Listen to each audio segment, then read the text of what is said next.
Hey everyone, welcome to another episode of Fast Talk, your source for the science of cycling performance. Today, a Q&A episode. We're sitting down with Daniel Matheny of Matheny Endurance. He's a coach. He is a 24-hour and 12-hour mountain bike champion. He's an endurance athlete, and he's got some wisdom that he'd like to share with us today. We're taking on, first, a very complex subject, coaching junior athletes, and we'll be discussing everything from building aerobic base in a healthy manner to dealing with those overbearing parents out there. Oops, did I say that? We'll also take on a very interesting question on the base intensity relationship. We'll discuss how long aerobic rides need to be to get benefits, and then we'll turn to a question on heart arrhythmias and specifically PVCs, how to detect them, if Whoop can detect them, and are they a concern? Finally, we address the potential for cumulative effects of supplements.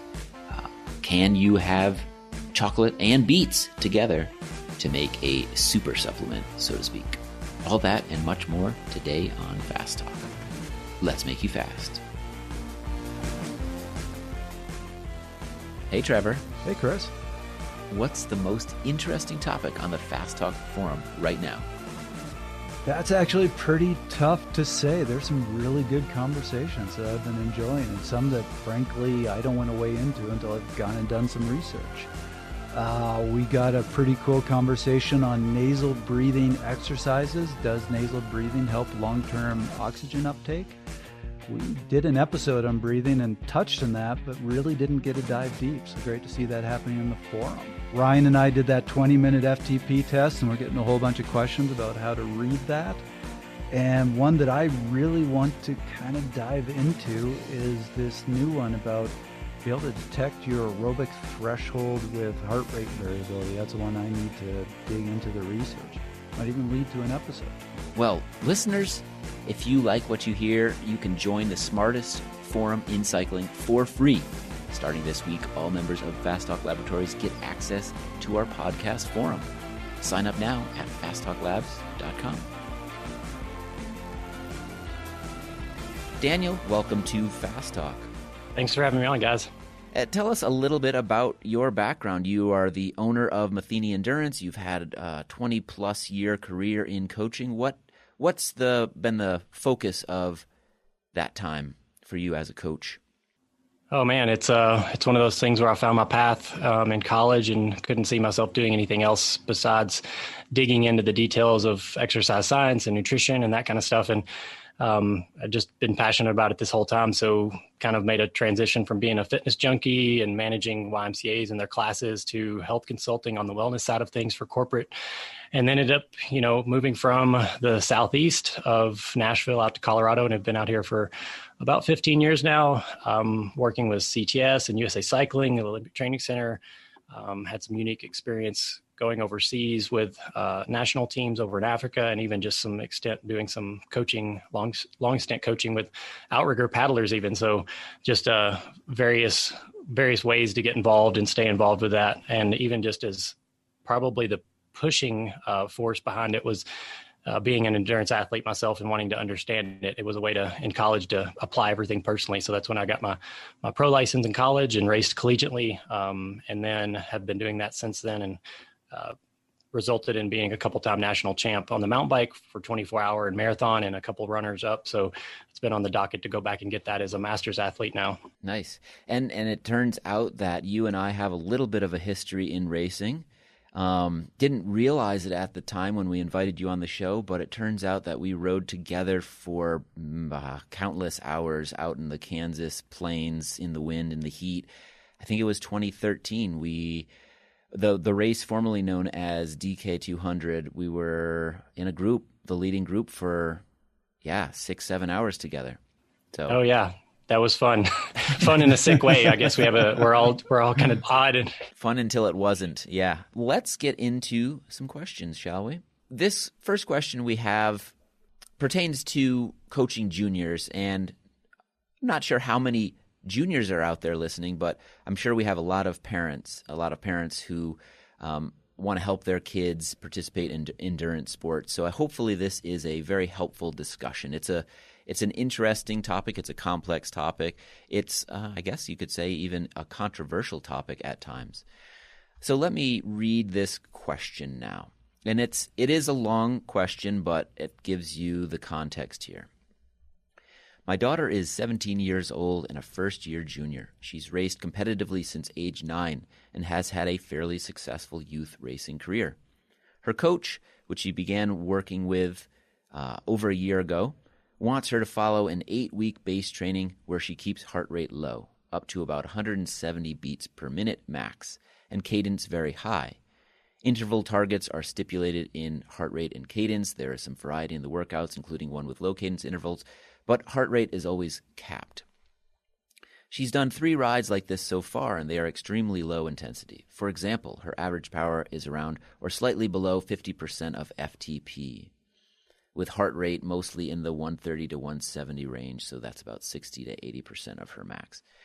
He expects that these rides will help her train her heart, reduce resting pulse, and to transport more CO2 per beat, which will eventually help her increase her overall performance.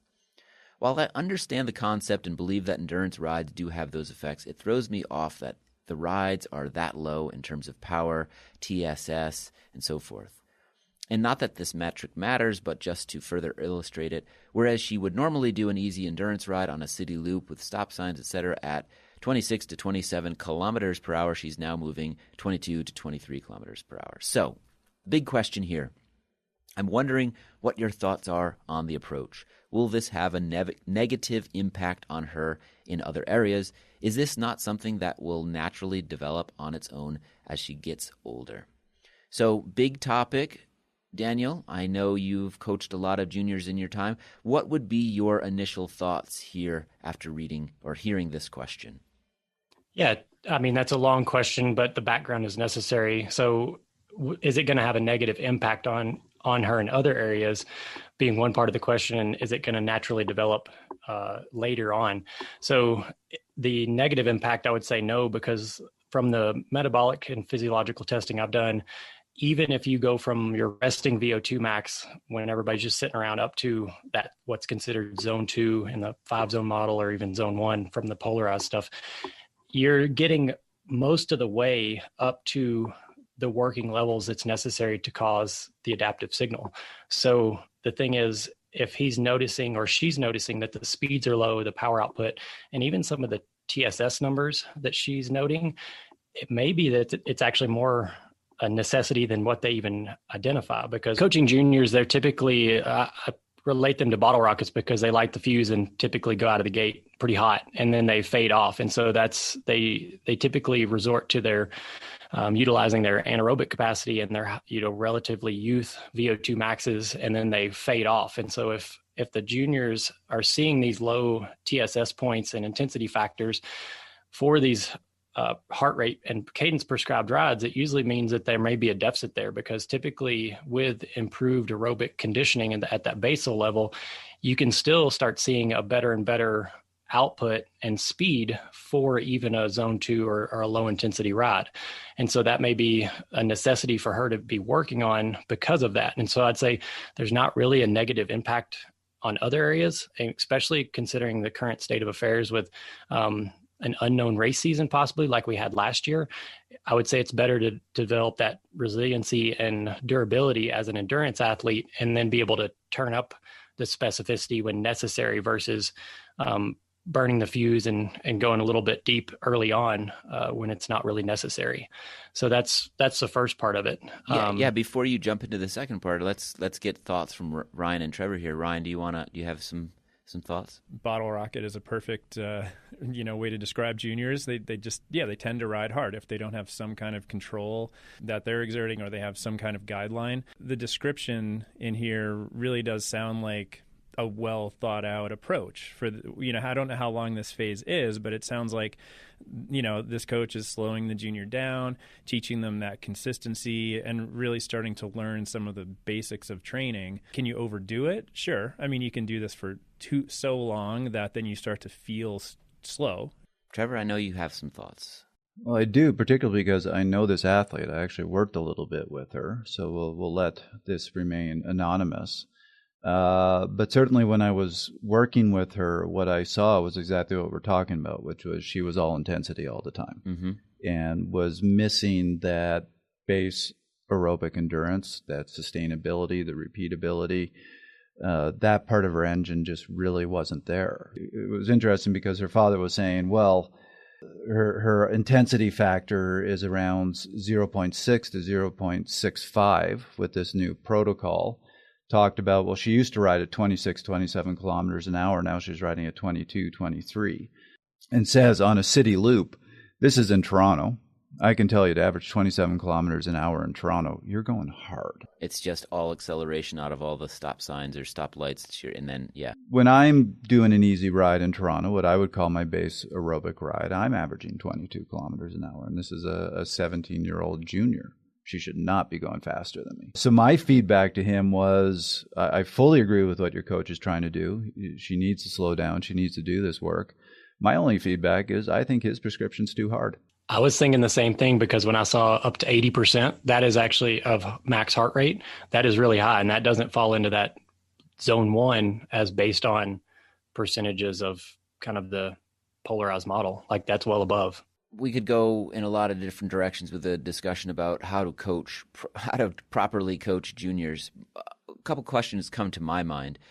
And I don't know if this is going to bog down the conversation or not, but females versus male junior athletes, do they develop at different rates such that you can push one or the other group more or less? You have to feel them out individually. Been able to work on a lot of the same camps that Daniel's worked on, through USIC, and I think we've seen a lot of athletes come through that pathway. Some juniors, I think in general, the female athletes that I've worked with over the years that have come through tend to be more, ready for structured training. They're more mature, in general. And I can say after the rides, they're kids. They're gonna have fun. There's definitely more of a maturity level with the females than I see with most of the males, but there are those male juniors that are at that level to take this on, So I think really just feeling them out individually has been sort of my approach.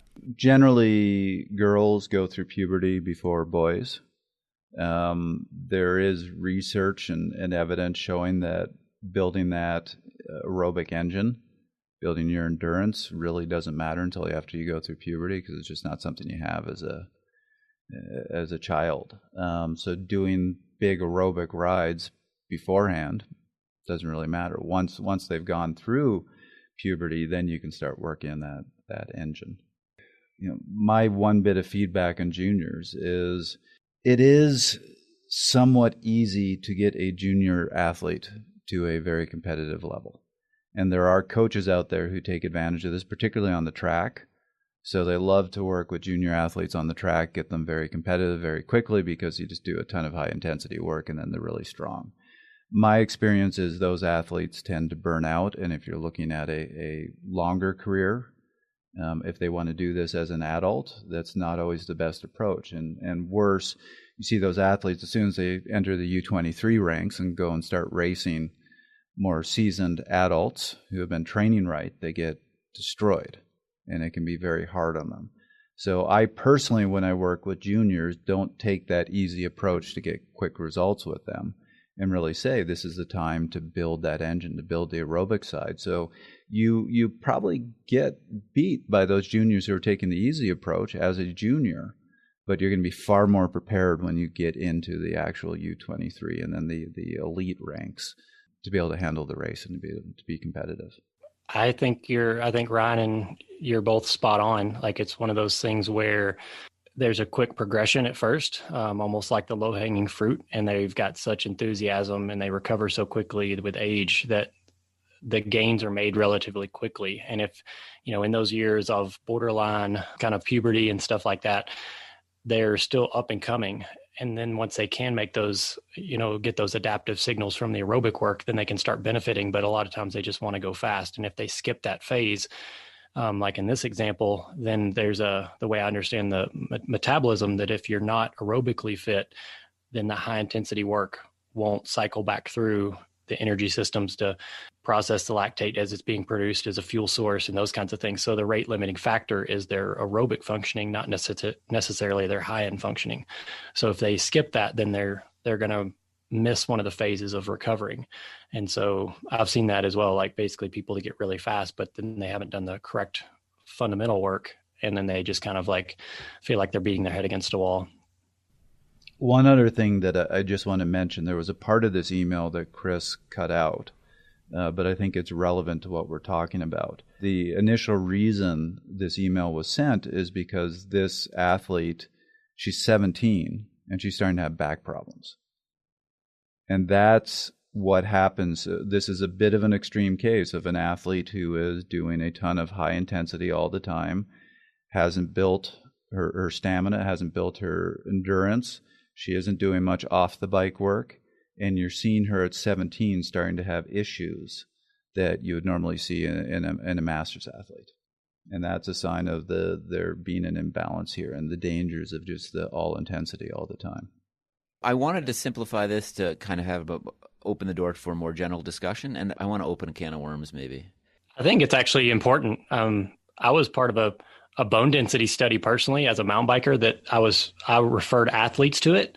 And this is when Ryan and I worked at CTS, and they were like, oh yeah, we'll test you in this thing because you're not going to qualify because you ride mountain bikes, you strength train, you lift, you run, all this stuff. And actually qualified on the spectrum of bone density, even as a 20-something-year-old at the time.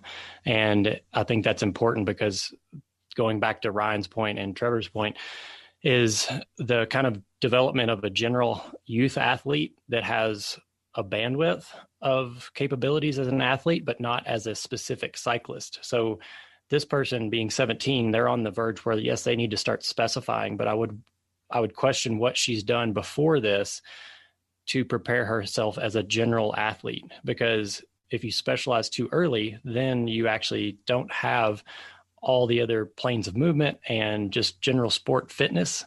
So if it sounds like and this may open a can of worms too, but it sounds like the father is pushing for this and wants her to excel as a cyclist. And if that's been the case in the previous years and she hasn't developed just general athletic ability, and then goes into cycling, she's going to be going, like Trevor said, as a injured athlete at age 17. And that's not something you would want to develop as a youth athlete, because they're going to basically be thrown against the wall like an egg and crack whenever they hit the ranks of U23. And so that would be the question of like, even some of the points I kind of noted whenever I read through this were, is it fun for her? What are the other things she's doing as an athlete? Because if she's living in Toronto, why is she not doing something other like cross training for her base work? Because she could say, go out for, an hour run or something like that with some strength training and get, 60 or 90 minutes of combined work from concurrent training on some of these days versus riding in the cold or something like that. And it sounds like she's being not necessarily pushed, but if it's base work in the winter or the off season, like maybe there's some other general fitness that can then be transferred into specific fitness later versus just going straight into cycling only. The parent role here, maybe asking a more general question so we're not picking on anybody as an individual. Ryan, Daniel, you've coached so many juniors in your life. Would you encourage juniors to not have parents as coaches, or do you see successful cases there? What are your thoughts around that question of parents being coaches and seeing probably some parents that push way too hard? I don't think a parent should be the coach. I think the parent should be part of the team. And I think if there should be a coach, there's someone who has, they don't have that familial sort of interest. They're there as a coach. But I think I've seen athletes that have had very supportive parents, and they also have their coaches, and I think that works well. But yeah, when the parent tries to sort of live out their cycling dreams through the kid a little bit, and they try to just impose their training thoughts and methodology on the child, I think that's the problem, and if they don't play nicely with the coach, that obviously happens too. But yeah, I think it should be more thought of as the team, the coach is there to develop the overall plan with the input from the kid. The parents can certainly have input, but I think it should all be a very collaborative approach. I couldn't agree more. I mean, it's one of those things where they have to have a vested interest. I've seen it from the standpoint of where I've coached both parent and child in a relationship before. And it's been collaborative where they don't want to have too much, but I think it's good to have, almost like that third party mediator as the coach, because that coach athlete relationship, it's different for every coach and athlete. And that coach parent athlete relationship then creates a confusion of where their role stands in that matrix. So I feel like it could get confusing for the child of, is this my parent or is this my coach talking to me? So having that disconnect from that family member is sometimes good. I have seen some good coaches as parents because they understand it, but they have to have unique kind of the heart of a teacher mentality a little bit versus actually forcing people to do stuff. So if I see something that starts to go over the edge of a little bit more forceful or the screaming sideline parent of they want to live vicariously through their kids is not the ideal thing. They've got to let them find it. And usually if they do push too hard, then the kids end up pulling back anyways and engaging in something different. And it defeats the purpose from what's the parent's intent was. Yeah. Trevor? I'm going to get myself in trouble here, but I have a friend who mostly coaches junior athletes, and he once very frustrated lamented to me, you don't coach junior athletes. Their parents coach them, and then you get blamed for when they don't go to the Tour de France. Yeah, that sounds about right. Yeah. If you are a parent of a junior, the best thing you can do is find your child a good coach and then get out of the way. Because there is that huge temptation, as you were just talking about, you want to see results. You want to see the proof that your child is the best. You want to see them improving. They say this about every sport, that it takes 10 years to reach your peak. But this is particularly true in endurance sports, which is these physiological systems take a long time to develop.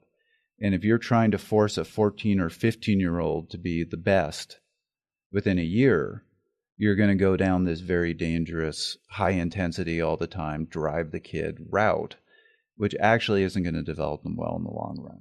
And you need that coach who can see the long term, see the big picture, and let them develop the athlete and be okay with the fact that your kid is going to develop a little slower, but ultimately be better for it. Parents have mixed intentions. Some have good, some have arguably bad intentions. A lot of the times, when you put that parent into the competitive scenario, their good intentions head in the wrong directions. They just want their kid to do well, right? But the means to an end, it just gets confusing. So I hear what you're saying, Trevor. I hear what you, Ryan, and Daniel are saying as well. It sounds like getting out of the way and letting the coach do what a coach does best, especially in an age group where they have specific requirements beyond what you might have with adults is the best. So we should probably have an entire episode on coaching juniors. We could go on and on and on about this topic. Daniel, did you have a closing remark before we move on to the next question? Yeah, I kind of wanted to turn it away from the parent side of things and actually the concept of if I prescribe a workout or give somebody a workout, whether it's a junior or somebody else, and if I don't know the goal and I can't transpose that goal into what they can understand, then it shouldn't be there on their training plan, and then the athlete shouldn't be doing it. So one of the things with this is some notes I made were regarding some coaching tips or some ways to engage the athlete, because there's certain workouts, whether they're ergometer workouts in the winter just to have some entertainment, but if that entertainment then results in being engaged in the workout, then the end result is the outcome that the coach wants and the athlete wants. So there's a mini short, mini long term is what Trevor was talking about of can the athlete see what the desired outcome is, and just the mesocycle. Like, say, are we looking at a 3-week, 4-week block of this? Is it a 2-month block? Whatever may be as a duration of a progression, and communicating that to the athlete, as well as making some of the workouts fun. And so, one of those is one thing they noticed was it's cadence and heart rate based for these prescriptions. And so if the athlete has typically had a lower cadence, say they're a mountain bike athlete or they're riding through the city and it's a lot of start and stop from these intersections, then they may not be used to the high cadence. And so that may take their heart rate higher because they're not used to that higher RPM. Thus, they're getting a lower power output and feeling like they're going slow because they're just not used to that because of the additional cardiovascular strain that increased RPMs makes. So that could be something to say, like, what is your normal cadence now? And then let's try to progress up from there. Like, if it's 80 RPMs on an average ride, let's try to go to 85 or 90. And they may thinking like high RPM, they may be spinning their brains out at 100, 110. So we don't know that. So that would be one thing to look at from a coaching perspective. And then some of the coaching tips would be, maybe this athlete can, what I call, like, push the edge or basically ramp within their aerobic range and make them feel like they're playing a little bit of a game, because with juniors and with anybody, if it's fun, they're going to be more engaged. And if they just think I'm doing a 2-hour ride at this certain heart rate, they're going to get bored. But if you basically say, okay, ride within your aerobic range, but not right at the top of it, because that doesn't give you anywhere to go. But as transitions and terrain or, city blocks, whatever it may be, choose some landmarks, whether it be a telephone pole or buildings or something like that, and increase your output or your perceived effort or just pressure on the pedals if she's not pushing with power, and try to increase it where you see your heart rate kind of go up to the top of your zone 2 range. And I wouldn't say up to 80%, but maybe it's between 65 and 75% or something like that. But then when you get to that point, then not necessarily stop pedaling, but ease off a little bit. So then you see your heart rate come back down. So then she can actually play with working within that range and having a little bit of micro focus instead of it being just I've got to check off this long ride. And if you can break it up like that, she may be more engaged and have a little bit more fun in that process than if it's actually just knock out the whole duration, if that makes sense. Absolutely. I like that. That's great advice. Yeah. The fourth point was there was nothing mentioned on the relationship to the duration she was doing these low intensity rides. So, but with the intensity and duration being inversely related, when one goes up, the other has to go down, and vice versa with training, we don't know what she was coming off of. So if her volume of intensity that she was riding at before was, say, 5 hours a week, and then the coach knows that, hey, we need to work on this aerobic foundation, and then that's all the time she has. What if she just turns that over to 5 hours a week, and then it's not enough stimulus to cause an adaptive signal and she's not feeling like it's benefiting? And that could be valid, but we know that, the aerobic base is necessary. So is that enough? That's a very good question in itself. It brings up a question we had from a listener. Ashley from Sherbrooke, Quebec, had something that relates really well to this. So why don't I read that question now? And this opens the door for the question to be applied to any age group, really. She writes, how long do aerobic rides need to be to get benefits? And does this change throughout the season or as I improve as a cyclist from season to season? Big question. Daniel, do you want to start with that one? Yeah, I can't claim to know the answer to this, but I think it's very individualized based on where the person is coming from, because you have to think of where their current fitness is, their goals, where they're at in the season, if they have a existing block of intensity, or where they're at. Thinking now, maybe off season, it could be somebody coming in. So the short answer would be more than what they're currently doing. And that's kind of like but the maybe more complex answer is, I think it would be what sufficiently or what effectively will deplete energy substrates like their glycogen stores to cause some adaptive signals, or also fatigue motor units and muscle fibers to where they're actually getting that signal from type 1 fibers to the intermediate fibers to start kind of coming into the mix. And that's different for everybody. So I think that's maybe the more complex answer.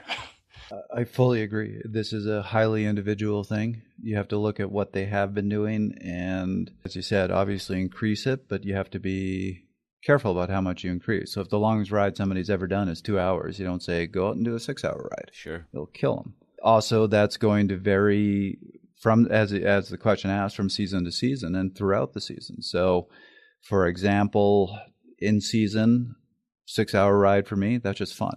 I just started training 2 months ago. The longest ride I'd done was about 3.5 hours. I went out for a 6-hour ride on Saturday and barely made it home because I wasn't ready for a 6-hour ride. Yeah.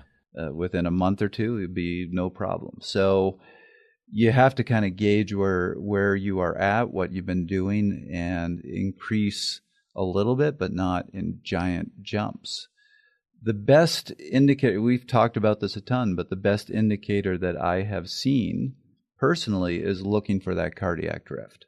If you watch your heart rate enough, so if you don't have a power meter and you're out for a ride and all of a sudden just feels like your heart rate's really high, or you're trying to maintain a heart rate and you're just feeling like you're starting to slog and slow down. But it's that point where you start to see that drift. So power plummets relative to heart rate, or you just slow down and you go, okay, I'm starting to fatigue a bit. And I usually say 30 to 45 minutes after that point is about the right length. And I'm going to correct you. It's cardiovascular drift that we're talking about here. Thank We you. just did an entire episode on it. And so check said that out. Chris had something to offer. I did. So ingrained in our habits to call it something. Yeah, as an editor, that's my role here. Ryan, Are you going to call me out for that every time now? Well, I mean, no, because cardiac drift is easier to say. That's why I go. I could say CV drift. Yes. And I've maybe to bounce something off of Ryan here, because obviously we worked in the lab together, and I think he even trained me on a lot of the stuff in metabolic testing and stuff. So I've been getting back into that personally lately, and I tried to pull some data when thinking about this. And I know it's maybe an N of 2, but I've tested a couple athletes, and when I started looking at this was seeing what their fuel utilization is. And so a prescription for one person may be different than another. So whenever I look down into the details of from the research, there shows to be a 50% reduction in, say, glycogen stores is where people typically start sensing somewhat of a bonk. And maybe we don't want to go there, but I was just using that number. So it's like if somebody has, 400 to 500 grams of stored glycogen, then they need to get through about half of that to sense some idea of bonk. So they're depleting their energy stores. And so whenever I started doing the math and looking at the differences of training status between a couple people in their lab results, and I only chiseled out and looked at their zone 2 steady state power within the ramping metabolic test. And it was the difference between 3 kilocalories per minute versus 7 kilocalories per minute for carbohydrate oxidation, and how that related to grams per minute was 1 gram and 1.9 grams per minute. So within these two individuals, looking at it, one being more trained than the other, it's almost double. So it's for that lesser trained individual, they may have to ride significantly longer. And when I did it to the duration, it was a little over 3 hours for one person and a little over 2 hours for the other to basically get up through about 50% of that. And obviously it's not taking into account what fuel they're taking in and that stuff. And we're not wanting people to bonk per se, but using that as a reference point, the prescription is very different depending on somebody's fuel oxidation rates to actually achieve that goal. So that's the individualization of coaching is very important there, because if you give somebody a 3-hour ride thinking this will do the necessary, damage we need to get an adaptive signal, it may for one and may overdo it for the other kind of deal, if that makes sense. But I like the idea of using the heart rate or the cardiovascular drift that Trevor mentioned, because usually from the understanding I have is when your body starts switching over to rely on a little bit more of another fuel source, or the less efficient muscle fibers come into play, then those chemoreceptors in the body that drive the breathing frequency and the heart rate and stuff like that signal an increase in that cardiovascular output. And so that is something where it's get to that point and then go over. Hopefully you take into account hydration and those kinds of things. But I think it's a great way to start bringing in the data from physiological testing to try and get some estimates of essentially ride time and how to fuel those. So it makes sense. I mean, having measured glycogen with ultrasound in the past, I mean, we see that stores for people they can be all over the map. So there's definitely some estimates we have to make. There's equations where you can, make some assumptions. But yeah, measuring it can be all over the map. But I think looking at it here with doing a metabolic test and just seeing, does this person have essentially a higher burn rate, lower burn rate? I think it can give you good insight, and it's a great way to apply the data to help start that fueling process and individualize it. And then when they're done with the ride, you'll probably get feedback. I mean, if you fueled both people exactly the same, you'd probably get different feedback from the one who's more highly trained versus the one who's not, and then it would reinforce those results likely. Well, another topic we could probably talk about endlessly, but let's move on to our next question. It's from Danielle from Monument, Colorado. This is a very good question with a few different parts here. Does aerobic output after intensity still have the same effect? Or does it have an even bigger effect due to substrate depletion and muscle fiber recruitment change? How does this change how I plan my training rides? So lots of stuff to unpack there. Daniel, do you want to start with this? I think of this as kind of like a double whammy approach, because it comes from two sides of the physiological system and the psychological component, because the specificity of this type of question, like say, if you do an aerobic ride and then tack on the intensity at the end, it is more challenging from the standpoint of physically and psychologically. And so some people don't like doing that. So I think it has to be taken. I think it is very effective, and use it specifically because maybe later in season, whenever the athlete is more developed and more fit, then they're more capable to tackle this. But if they haven't done the work when they're fresh and they don't see the repeatability of, say, the interval work or the threshold or sub-threshold work, then throwing this at them up front may just crush them mentally and physically.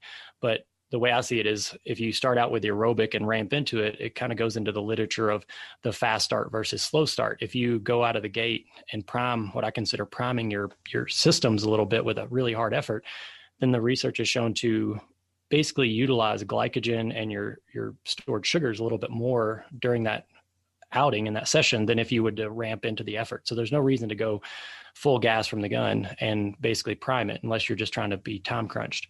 So doing it at the end allows you to kind of work on those aerobic engine. And then while you're fatigued, once you have some kilojoules logged, then doing it. But the tough thing is you actually see, obviously not your personal best, your PBs. And that's hard for some people. And that's a psychological point. But in riding with a world tour pro from down here in Colorado Springs once said, it's not your 20-minute power that matters. It's your 20-minute power after several thousands of kilojoules of work that matters, because that's when the races are won. So it's like when you can make it to the end. And so that would be the reason to do these later in the season and develop some of that psychological tenacity and grit and resiliency. Because if you can get past the point as an athlete to say, I may not hit my best power, but it's going to give me the best adaptive signal. And I also got the aerobic work in prior. So I have more muscular endurance. I have more aerobic foundations until I hit these, but I may not see my best powers, and that may be okay. And as long as that's conveyed to the athlete and they understand that, that should be coached into their brain a little bit to make sure that they're okay with that. Trevor, I know you like to do this to yourself a lot. I assume that you would agree with what Daniel's just said.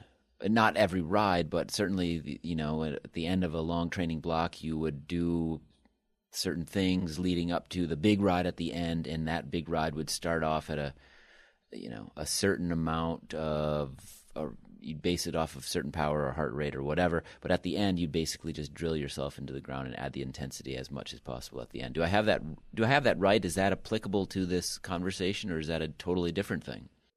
No, you'd actually be surprised. I don't do a ton of that specifically. I actually really had to pro-con this one. First, I think I need to give you my bias. I've expressed this before, but I'm a big believer when you do a ride, you really target one or two energy systems. I'm not a big believer in hit as many energy systems as you can on a ride. So I tend with my athletes to say, get your warm up, get the work done, go home, whatever the purpose of that ride is. So if we do want to really hit the aerobic energy system, that's go out for a long time. I'll even in season say, go out for 5-6 hour ride, but hit a hill first, do a little bit of damage, and then work on the aerobic side. But if an athlete's going out and doing intervals, I generally just say, do the intervals, come home. But it was a really interesting question, so I gave it some thought and pro-conned it. And the pros to this that I see are you're going to have more fiber cycling. So you've done some damage to your muscle fibers. When fibers are fresh and you're going easy, you're just going to use your type 1 muscle fibers. When there's some damage, when there's some fatigue, one of the ways your muscles deal with that is start cycling fibers. So giving all the fibers little kind of micro rests, which means you're going to force your 2A fibers to start working aerobically, which is a good thing. Another pro is there's going to be a greater strain in homeostasis, so theoretically you're going to get a greater training stimulus. Those are my 2 pros. The cons, you're probably going to be close to glycogen depleted or have a lot of your glycogen, as you were saying, Dan, probably getting towards that 50% of your glycogen depleted. So you're going to start relying on other fuels. So again, that's now you're getting into truly different energy systems, and some of those fuels your body doesn't like to use, and that will really affect your recovery. So ultimately what I looked at as the big con is there's going to be a much bigger negative impact on your recovery. Then the questions become, are the gains worth the greater cost? And ultimately the answer I landed on is probably periodically. I would not be doing this after every intensity session, but there's probably a value in doing that every once in a while. You know, initially with this question, my mind went to long endurance events and, you know, being able to produce power, you know, late in the ride like that, you know, and having seen different power files, heart rate files, you know, from long events in the past, you know, I see some of the most successful riders still being able to produce a fairly high percentage of that threshold hours into the game, you know, and I agree. This is something mentally it's pretty challenging. So it's not something that I would do consistently, but I would insert it in specific times to prepare for particular events. And, you know, when you do this, then you have to make sure the recovery is accounted for. So, I mean, I've used this in the past with athletes preparing for that long gravel race in Kansas. And, you know, I've gone around Boulder, you know, 6 hours, 7 hours on the flats. They'd go out east, up north, and then come back into town and hit the foothills. And we'd do, you know, some pretty considerable climbing at a very controlled effort late in the ride. And that seemed to work really well. And it's something, of course, as long as you build in the recovery, now they can get that feel for, okay, what are my legs like at this point? What can I actually do? How do I need to fuel? And then really just that grit. How do I need to get myself through this, knowing that, you know, this is sort of a taste of what a long distance race like that might actually feel like. If I can segue off that, maybe we're done, but the utilization, I would say, is very specific because it's not something in utilizing this in coaching across the board. It's very frequent, but like similar to what Ryan said, is for specific events like Leadville or the Kansas gravel event, those kinds of things. Because, you know, for Leadville, as an example, if you hit some of those climbs coming back inbound after 50, 60 miles, you have to be able to produce appreciable power after you've done an appreciable amount of work. And so that's where doing it later in there, it's like, if you can settle into sweet spot or, you know, even tempo at that point in the duration that you've already completed, it's very, very important to know what that feels like, as well as be able to try to do it. Because, and the other part, I think it segues to some of the other questions we've answered, is like, maybe it's a way to get a little bit more, to make sure that somebody does the aerobic work necessary to work on the aerobic side of things, but then still do that cycling that Trevor mentioned of the different fibers to get a compounding benefit. And as long as you know if you plan in the recovery, that obviously you tacked on a big effort at the end, like a spike. Sometimes I call it the nail in the coffin. Like you do a bunch of work and then you go do a hard effort at the end, or a bookend ride where it's like at the end of the ride, you bookend this with a hard climb. It worked very well. And I can relate it to the example that Chris said. It's like I did this personally with several athletes in that year training for Dirty Kansas or the Unbound Gravel. And it was very effective because whenever I went off course in that race, unfortunately, went from, you know, first and second place to 17 miles off course, caught Rebecca Rush and turned her around, and we got back on course and was able to set the KOM and the QOM for the last 50 miles, just trying to catch back up with the field. That was the year she won, but it was like still having that power to push hard in the last 50 miles was like, okay, I did the work late in these rides in that aerobic sense. And I think that was one of the type of training methods that paid off a little bit. All right, let's turn our attention to this question from Dan Swenson. It talks about the cumulative effects of supplements, so more into the nutrition realm here. Here's what he wrote. He has a question about nutritional effects of the flavonoids in dark chocolates and the nitrates in beetroot. Are the effects of these type of supplements cumulative, i.e., if you do them together, do you get a greater buffering effect than taking more of either of them in isolation? Ryan? I wanted to look into this one a little bit deeper because of that combination question. You know, I mean, we know individually both of these have positive effects, you know, on circulation and health. So, but yeah, it's a great question of can we have them build on one another? So I found one study that was cited a few times in other summary articles, and it looked at this combined ingestion, and it went out from, you know, rest to, I think they went all the way out to 4 hours. And they did find that there was an effect within the first hour. So there was a bit of a timing with this one. And what they looked at was flow-mediated dilation is what it's called. So this is something regularly used to look at that flow within the blood vessels. And of course, if it's enhanced, then that really would be indicative of you know, good flow, good health outcomes. So they did find that there was an increase after this first hour, but beyond that, everything went back to baseline by the fourth hour. So there was overall in this study a positive outcome for that. They did find that with, I think it was, let me see if I can get this right.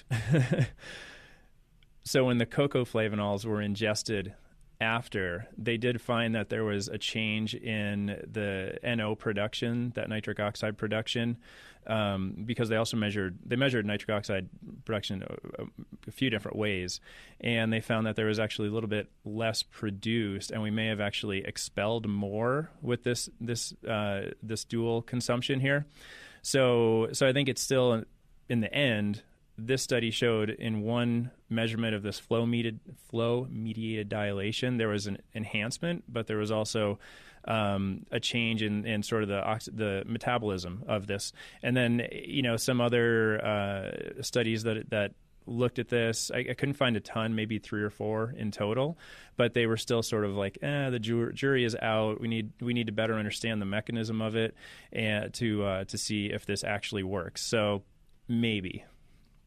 And just to chime in here, I should have mentioned when I led into the question, for those of you who want to learn a little bit more about supplements generally, chocolate, beetroot, pickle juice, I think we also touched upon. We did an episode on this, episode 65, debunking supplements, what works and what doesn't. So check out that episode. Trevor, I know you will have some thoughts here too. What do you think? A cumulative effect, skip supplements altogether? What would you say? Well, so obviously, you know my bias. I'm Sure. not a supplement guy. I'm generally against, I believe in keeping them limited. So, for example, I believe in our last episode, we talked about all of our goals for the upcoming season. I talked about how I want to go and do, at the age of 50, I want to go and do a pro race.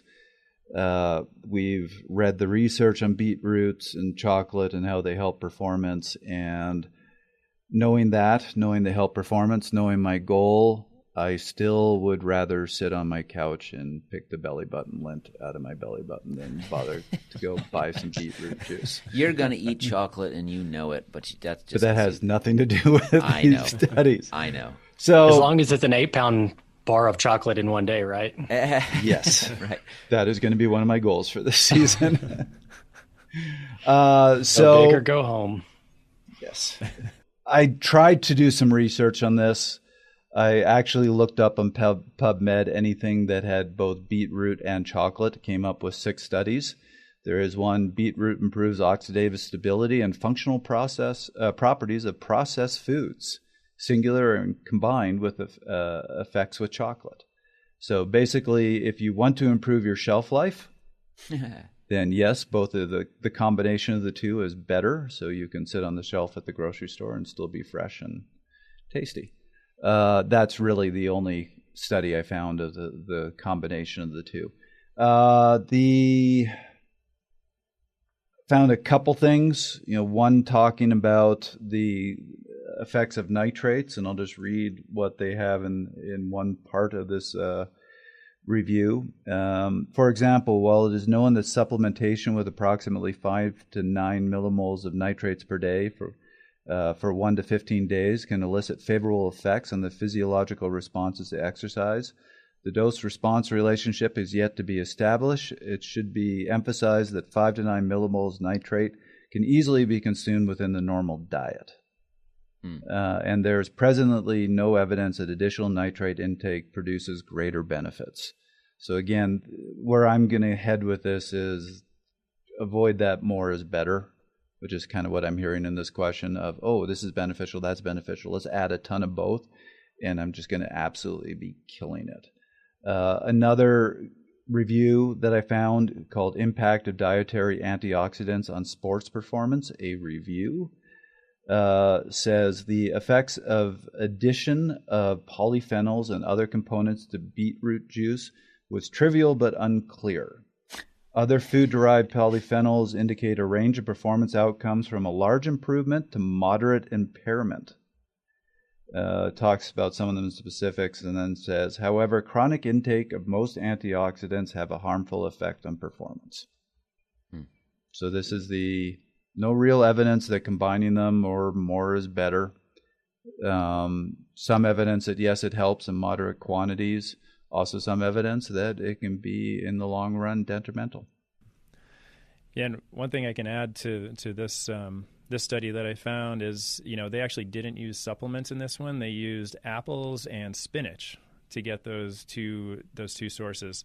And so, yeah, really what I was able to take away from this is that, eat your fruits and veggies daily, try to get a variety of them. And then, then you don't run a big risk of any, overconsumption, any toxicity, and you're likely to get some sort of benefit from these. And it doesn't have to be complicated. Right. Daniel, anything to add to this? Yeah, I think kind of the same way. Maybe I'm more of a cynic like Trevor, that to me, this speaks to almost like the compounding of marginal gains, where if all of these things claim to get, 1% here, 3% there, if you try to combine them all, then we would all be, world tour pros. But that's not the way it worked. We're not going to get 20% better by getting an Aero helmet and Aero socks and drinking beetroot and combining it with cocoa. But I think the take home is what Ryan stated, was eating the right foods and putting those in your daily diet, because I think there's so many things, going back to maybe previous Fast Talk episodes, of if you're getting the right nutrition, or is it nourishing your body?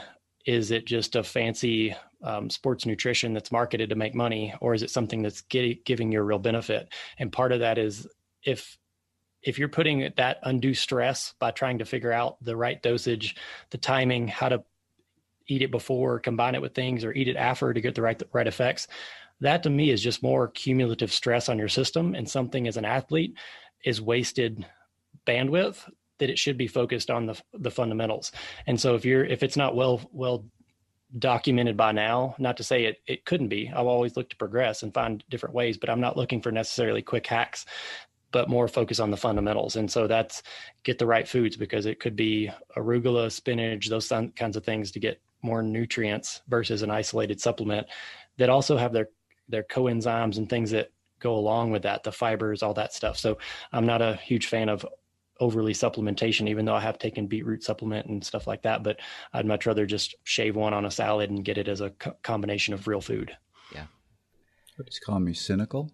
He did just call you cynical. I did say no, the I said I would like to be a cynic on the concept. I was very positive. You get a much longer shelf life. All right, let's take on one last question. This one comes from Jeff Pugsley. I'm not sure if you guys will actually have an answer to this. It's kind of a tech question. Do you know if Whoop can ignore or tolerate or take into account PVCs, pre-ventricular contractions? PVCs are pretty common in the population, and I started getting them about 2 years ago, writes Jeff. I do get more PVCs when I have more stress, but it doesn't seem to have a great correlation with exercise, more so with life stress and caffeine intake. Trevor, I think I will start with you only because you wear a Whoop, and I know you've investigated how it works and a little bit about that. So what would you say to Jeff here? Here, I went back to my old ECG course, and a PVC is a premature atopic stimulus that originates in the ventricles. Makes it clear, right? Sure. So the better explanation here is every time your heart beats, there's various phases. So there's a kind of a quiet phase where blood flows back passively into the heart. It initially fills up the atria, which are the smaller chambers at the top of your heart. Then the atria contract, which pushes that blood into the ventricles. Then the ventricles contract, and that pushes the blood out of the heart. So there's kind of a natural flow or natural process to this, and a PVC is just when the ventricles get, for a variety of reasons, impatient and don't wait for that whole process, and they beat before they're supposed to. So before the atria have pumped the blood into the ventricles. Yeah, and some people will describe these, or they'll describe them as the sensation of a skipped beat or a flutter or something like this. It's a benign, typically a very benign arrhythmia. Yep. It's just out of rhythm, the heart. Now, what's important here, when you look at that line, that classic line showing the heartbeat where you get these little spikes, each of those spikes has a letter associated with it to describe that component. So the component from when the ventricle pumps is your QRS component. So basically in a PVC, you lose the QRS or you get a very wide QRS. When you measure heart rate variability, you are measuring the length of time between the R components. So it would be the R to R interval. Seen as in a PVC, you don't have an R a lot of the time. I think the Whoop would be looking at this going, what just happened? Probably wouldn't quite know what to do. So what you would probably see in the Whoop is just some really odd heart rate variability, would be my guess. But the Whoop is not designed to actually measure when you're getting PVCs. The background I have with this was I got really into measuring heart rate variability. And so somehow after recording with 4 different apps to understand it better, so I could utilize it with athletes, I got on a call with the CTO of one of the major companies. And they were like, wow, you have 4 years of data for 4 different devices. And so we went into detail and kind of geeked out about it. And at the time, the devices that were measuring it anywhere but from the heart rate straps or basically measuring on opposing side of your heart, they weren't validating. And I've seen stuff since then that actually has validated some of those as far as like within a confidence ratio. But at the time, that was one of the things of basically because what it's called when it's, like a Whoop or a wrist-based smartwatch or something like that, and I'll try to pronounce this correctly, is photoplethysmography, which is basically identifying the heart rate from emitting light and the changes in the refraction from within your skin. And may or may not have that right. But essentially it's just shining a little light in and trying to get where it's oxygenated blood and when it's not. And so when you're doing that from your wrist or some device that's not actually tracking those R to R beats, that's why there's only certain devices that can be used and are validated to do it with HRV. And since then I've seen some devices like the new Apple 4 and the Whoop does it for the R to R intervals for heart rate variability. But specific to this, I did a little research and did find some things from 4 or 5 articles from 2015 to even a current one of 2020. And it said, the title of this was Premature Atrial and Ventricular Contraction Detection Using Photoplethysmography Data from a Smartwatch. And the things I pulled from that were that they've developed an algorithm that is within the confidence scale that can measure it, The only thing I wasn't able to pull out from it was if the Whoop specifically does it. They actually used a Samsung watch that was a $300 to $400 US watch that would do it. But the things they noted was it had to be a very snug fit and controlled, because there were more errors that they had to basically wipe out or correct in the readings. And they actually found better confidence in the smartphone app, to where you actually put the light up to your fingertip. There's actually some apps that you can actually put them directly up to your fingertip and hold it there. And as long as there's a good seal, I guess, and I say that with air quotes, basically a good seal on the camera or the actual light onto your fingertip, it actually was giving better and less errors than the actual smartwatch itself. So there is some data out there that shows that they are coming out with these algorithms. The only thing I couldn't pull out if it was specific to Whoop or not. So that would maybe be a more of a Whoop question. But my take on it is, if you're not getting the actual readings from your chest, from the side to side beats and what's going on there, it's not as easy to pull out those errors. So, well, that makes for another episode of Fast Talk. Thanks, Daniel. Thank you for having me. It's been a pleasure as well.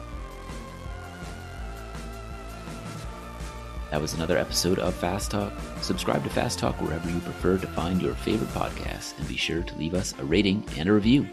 The thoughts and opinions expressed on Fast Talk are those of the individual. As always, we love your feedback. Join the conversation at forums.fasttalklabs.com to discuss each and every episode. Become a member of Fast Talk Laboratories at fasttalklabs.com/join and become a part of our growing education and coaching community. For Trevor Connor, Brian Kohler, and Daniel Matheny, I'm Chris Case. Thanks for listening.